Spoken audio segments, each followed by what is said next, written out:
Jadi selama ini pengkhianatnya kamu, Paman? Keris Kantanaga.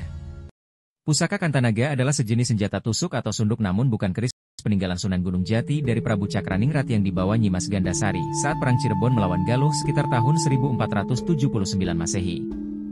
Pusaka Kantanaga terakhir disandang oleh Sultan Syofyuddin Matangaji di bawah pintu ukir belakang keraton Kasepuhan. Saat itu dicabut dari urangkanya oleh Ki Muda dan menusukkan ke ulu hati Sultan Syofyuddin Marangaji pada tahun 1786. Sultan Muhammad Syofyuddin Matangaji pada waktu muda bernama Pangeran Amir Shidik. Beliau adalah putra dari Sultan Sepuh IV Tajul Ashikin Amir Sena Zainuddin dan seorang selir adik Ki Muda bernama Ratu Kidul dari Pekanden, Talaga, Kabupaten Majalengka, menurut naskah rancang. Kalau versi Mertasinga nama asli Ratu Kidul dikenal dengan nama Nyai Moblong. Dalam silsilah keprabonan Ki Muda dan Ratu Kidul adalah putra dari Ratu Turi dan Adipati Talaga. Memang jika dilihat dari geografis orang Cirebon letak Talaga berada di sebelah selatan Cirebon, Kidul. Sultan Muhammad Syofyuddin Matangaji diperkirakan lahir sekitar tahun 1755. Jadi pada saat naik tahta tahun 1773 usianya baru 17 tahun. Ingkang garwa para putra Gusti Sultan Zainuddin akhir Kasepuhan, ingkang garwa Gusti Sultan Syofyuddin Kasepuhan Punggel ora anggadahi garwalan putra. Artinya, istri para putra Sultan Sepuh IV Zainuddin Amrsena, yang pertama adalah Gusti Sultan Syofyuddin tidak memiliki istri dan putra. Menurut sumber lisan yang berasal dari Keraton Kanoman dan Kaprabonan, Sultan Muhammad Syofyuddin dikenal memiliki ilmu yang cukup tinggi. Beliau juga mendalami tasawuf seperti ayahnya. Namun tidak jelas nama tarikot yang dianutnya, hanya dikenal bahwa sang sultan mendalami ilmu Mahayekti. Ada suatu naskah berupa naskah fitnah, dikatakan bahwa Sultan Syofyuddin menjadi gila setelah mendalami ilmu Mahayekti, padahal yang dimaksud adalah ilmu tarekat, toriko. Sebagaimana ayahnya, Sultan Muhammad Syofyuddin juga non-kooperatif dengan pemerintah kolonial. Beliau prihatin dengan penderitaan rakyat Cirebon yang kian hari makin menderita. Beliau juga membenci pemerintah kolonial yang mengikat Cirebon dengan perjanjian-perjanjian yang merugikan pihak Cirebon. Sewa-sewa tanah perkebunan yang dilakukan pihak swasta, Cina. Sewa-sewa tanah disinyalir banyak kecurangan. Sultan Muhammad Syofyuddin terang-terangan menentang kebijakan-kebijakan tersebut. Sultan Sepuh V juga melanjutkan membangun komplek Gua Sunyaragi. Beliau membangun benteng pendem, ruang bawah tanah, dan mengaktifkan para pandai pembuat senjata di Gua Mandeka Masan. Secara khusus Sultan Muhammad Syofyuddin mengundang arsitek dari negeri Tiongkok untuk mewujudkan rencana ini. Lorong-lorong rahasia juga dibangun, sirkulasi air dan udara menuju gua dan yang keluar dibangun dengan teknologi yang sudah canggih. Namun sayang ada kerabat dekat Sultan Muhammad Syofyuddin yang membocorkan rahasia Gua Sunyaragi. Arsitek yang didatangkan dari negeri Tiongkok tersebut ikut terlibat dalam konspirasi tersebut. Secara sigap Pangeran Arya Panenga Suryakusuma menangkap mereka dan menyerahkan arsitek pengkhianat itu ke hadapan Sultan Syofyuddin. Para pengkhianat tersebut akhirnya dieksekusi. Pasukan kolonial akhirnya menyerbu komplek Gua Sunyaragi. Mereka meluluh lantakkan komplek Gua Sunyaragi. Mereka juga mengira Sultan Muhammad Syofyuddin telah gugur. Sultan Muhammad Syofyuddin berhasil lolos lewat lorong rahasia menuju arah barat. Di daerah yang sekarang disebut Capar, rombongan Sultan berhenti untuk beristirahat. Mereka kelelahan, capek, dan kelaparan. Sehingga masyarakat di sebelah selatan desa Babakan, sumber tersebut masih mengenang daerah ini dengan nama. Daerah Capar yaitu singkatan dari kata, capek dan lapar. Setelah berhenti untuk menghilangkan rasa capek dan lapar, rombongan melanjutkan perjalanan ke arah selatan untuk mencari tempat yang tepat membangun pusat perlawanan. Rombongan Sultan Muhammad Syofyuddin kemudian tiba di daerah yang sekarang disebut Sidawangi. Sida, y artinya, jadi, y atau, y tercapai. Yuwangi, artinya, y bau wangi, y karena kedatangan Sultan. Masyarakat menyambut sang Sultan dengan sukacita. Banyak sekali pemuda-pemuda yang bergabung untuk membela perjuangan Sultan. Dengan sesepuh dan pemuda setempat, Sultan berunding untuk mencari tempat yang strategis untuk dijadikan markas perlawanan. Akhirnya dipilihlah sebuah bukit yang sekarang disebut Matangaji. Di lokasi yang sekarang disebut Desa Matangaji, Sultan Syofyuddin mendirikan pesantren. Banyak santri yang datang dari berbagai tempat. Para pemuda itu didik untuk belajar agama dan bela diri. Santri-santri belajar agama sampai matang, oleh sebab itu desa tersebut dinamakan Matangaji.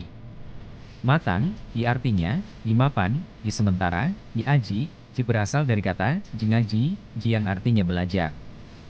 Desa Matangaji adalah desa yang sangat strategis untuk kebutuhan perlindungan. Sebelum mencapai tujuan yakni Desa Matangaji terlebih dahulu harus melewati bukti yang sangat curam. Sementara dari Desa Matangaji pergerakan orang atau tentara akan mudah terdeteksi dari atas. Selama keberadaan Sultan Muhammad Syafiyuddin di Matangaji, tidak ada satupun orang asing atau tentara kompeni yang dapat memasuki tempat perlindungan tersebut. Sultan Syafiyuddin mengatur perlawanan terhadap pasukan kompeni di Desa Matangaji. Banyak sekali pertempuran-pertempuran yang terjadi antara pasukan Sultan Syafiyuddin dan pasukan kompeni. Semuanya dimenangkan oleh pasukan Matangaji. Akhirnya Residen Cirebon yang berkuasa pada saat itu mulai berhitung. Sebab kompeni mulai menderita kerugian yang cukup parah. Pihak kompeni mulai memikirkan perundingan dengan Sultan. Kemudian pihak kompeni mencari seorang mediator yang bisa dipercaya. Kemudian muncullah nama Ki Muda, pembantu Sultan pada masa ayah Sultan Syafiyuddin, karena Ratu Kidul, ibu Sultan Syafiyuddin, adalah adik dari Ki Muda. Ki Muda kemudian diutus kompeni untuk berunding dengan Sultan Syafiyuddin. Sebagai seorang satria Sultan Syafiyuddin menerima tawaran berunding ini.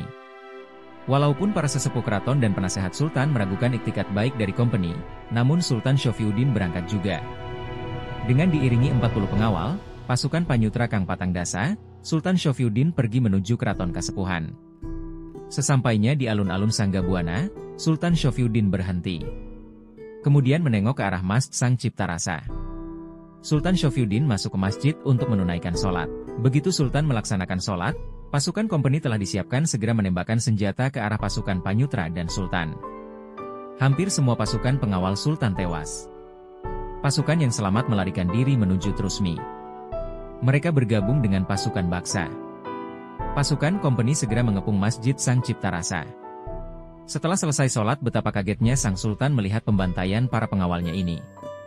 Kemudian Ki Muda masuk untuk menemui Sultan Syafiyuddin. Kemudian Sultan Syafiyuddin berkata, "Oh, jadi selama ini pengkhianatnya kamu, Paman?" Kemudian Ki Muda menjawab, "Selama ini saya tidak terima Talaga dijajah Cirebon." Sultan menjawab, "Oh, jadi Paman ingin menjadi Sultan?" Ki Muda menjawab, "Ini saatnya Wong Cirebon harus tunduk kepada saya." Kemudian dengan sigap Ki Muda segera menusukkan kerisnya di perut Sultan Syafiyuddin. Namun berkali-kali ditusukkan tidak ada sedikit pun badan Sultan Syafiyuddin yang tergores. Sambil tersenyum Sultan Matangaji berkata, "Baiklah Paman, kalau Paman benar-benar ingin menjadi Sultan, izinkan saya untuk sholat sunnah 2 rakaat." Setelah sholat sunnah, Sultan Syafiyuddin berkata lagi, "Ihai Paman, kalau kamu benar-benar ingin menjadi Sultan maka terimalah apa yang aku katakan ini. Besok ning turunan ke Sanga Cirebon bakal mulai sawiji. Nanti pada saat turunan ke-9 Cirebon akan bersatu kembali. Besok kasepuh hutu keratonnya rusak wonge. Nanti keraton Kasepuhan akan bagus keratonnya tapi rusak orangnya. Besok Kanoman bakat wutu wonge rusak keratone. Nanti keraton Kanoman akan utus silsilahnya dan rusak bangunannya. Besok yang kebomoleh ning kandang Cirebon bakal dari siji. Nanti jika ada kerbau pulang ke kandang Cirebon bakal menjadi satu." Setelah memberi pesan pada Ki Muda kemudian Sultan Syafiyuddin dibawa ke bagian pungkuran belakang keraton Kasepuhan, tepatnya di sekitar pintu Ukir Kawi. Kemudian dieksekusi oleh Ki Muda. Berkali-kali Ki Muda menusukkan kerisnya di bagian tubuh Sultan Syafiyuddin, namun sang Sultan tidak juga berhasil dibunuh. Akhirnya Ki Muda meminta pada Sultan Syafiyuddin untuk menceritakan bagaimana cara membunuhnya. Kemudian Sultan Syafiyuddin berkata bahwa senjata apapun yang digunakan untuk membunuhnya tidak akan berhasil, kecuali jika menggunakan keris Sultan Syafiyuddin sendiri. Tanpa malu dan ragu Ki Muda langsung menghujamkan keris Kantanaga itu ke jantung Sultan Syafiyuddin. Hanya kata, "Ya Allah," yang terucap dari bibir Sultan Syafiyuddin untuk mengakhiri hidupnya. Setelah Sultan Syafiyuddin wafat, upacara penyempurnaan jenazah segera dilakukan. Setelahnya segera diantarkan ke Astana Gunung Sembung. Masyarakat sangat kaget dengan kematian Sultan yang sangat tidak disangka apalagi setelah berita tersebar di Kanoman. Pangeran Raja Kanoman merasa curiga, kemudian ketika rombongan jenazah sampai di depan keraton Kanoman dihentikan. Alasan penghentian itu sebagai berikut.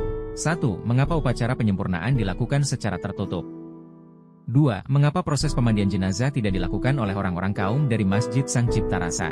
3. Mengapa tidak ada keluarga Kanoman yang diundang? 4. Mengapa sebab-sebab kematiannya dirahasiakan? Alasan tersebut cukup untuk menghentikan rombongan iringan jenazah. Pangeran Raja Kanoman, Pangeran Muhammad Khairuddin, meminta agar proses penyempurnaan jenazah diulang dan dilakukan di Keraton Kanoman. Sultan Syafyuddin adalah seorang raja, mengapa prosedur upacara kematiannya tidak dilakukan sebagaimana layaknya seorang raja? Akhirnya upacara penyempurnaan jenazah dilakukan di Keraton Kanoman. Pangeran Raja Kanoman sendiri yang memimpin proses penyempurnaan jenazah, mulai dari memandikan, mengkafani hingga menguburkannya. Dalam proses pemandian jenazah Pangeran Raja Kanoman menjadi tahu sebab kematian Sultan Muhammad Syafyuddin. Ada bekas luka tusukan benda tajam persis di ulu hati Sultan Syafyuddin.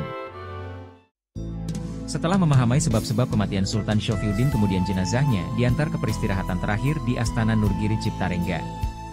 Sampai dengan saat ini kenangan buruk terhadap tewasnya Sultan Syafyuddin tetap membekas di hati keluarga Keraton Kanoman, Kaprabonan, dan Mertasinga. Tewasnya Sultan Syafyuddin yang dibunuh secara licik oleh Ki Muda atas dukungan Kompeni Belanda menjadi kisah yang diturunkan secara turun-temurun. Masyarakat Cirebon mengenang kisah ini dengan sebutan sejarah peteng, sejarah gelap. Beberapa petilasan Sultan Matangaji bisa disaksikan hingga sekarang seperti 1. Goa Sunyaragi. 2. Petilasan di aliran Sungai Kalitanjung, berupa tempat bermesudiri dan menyusun strategi perang melawan penjajah. Di situs ini terdapat pancuran Melangse dan sumur keramat, yaitu 3 buah gerojogan air yang digunakan untuk menguji senopati yang mengawal kesultanan. 3. Petilasan di Desa Matangaji, Kecamatan Sumber. 4. Petilasan di Desa Gamel, Kecamatan Pleret, dan beberapa tempat penimbunan senjata milik pasukan bentukan Sultan Matangaji.